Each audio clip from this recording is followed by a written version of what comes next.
Et c'est Axel de Tarlet qui est avec nous pour l'édito éco. Bonjour Axel. Bonjour Bruce. Puisque Eric Le Boucher est un peu Grippé. souffrant, donc on vous retrouvera d'ailleurs tout à l'heure aussi pour le Zoom éco. Nous aurons droit aujourd'hui à un double Axel. Il faut... Oh, magnifique. Ah, ça m'est venu comme ça. Oh, formidable. On dirait Nelson Montfort commentant le patinage. Axel, il faut sauver le soldat PSA. Le salon automobile de Détroit ouvre ses portes. C'est un grand salon. On y voit le triomphe des constructeurs allemands, chinois, américains.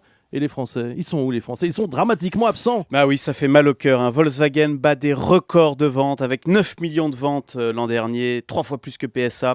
Les constructeurs américains, dont on nous disait qu'ils étaient morts, ils sont en pleine forme. Et les Chinois, eux, ils commencent à exporter tout près de chez nous, en Égypte et maintenant en Algérie. Et nous, on disparaît donc Eh ben, exactement. Et on a même l'impression qu'il y a un acharnement en ce moment contre ce pauvre PSA qui, disons-le, a été traîné dans la boue en juillet dernier à cause de le nez. PSA qui est aujourd'hui attaqué par la Commission européenne à cause de cette aide d'État de 3 milliards que conteste donc la Commission qui a été accordée à la banque PSA.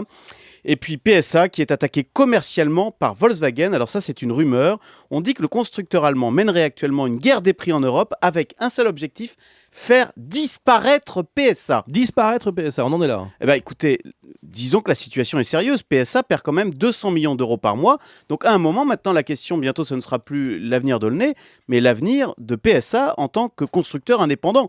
Et donc, plutôt que de mettre des bâtons dans les roues de Peugeot Citroën, eh bien, on ferait mieux de l'encourager, au contraire, à prendre des mesures de restructuration très fortes, comme l'ont fait les Américains qui ont fermé des dizaines d'usines, des Américains qui sont aujourd'hui en pleine forme.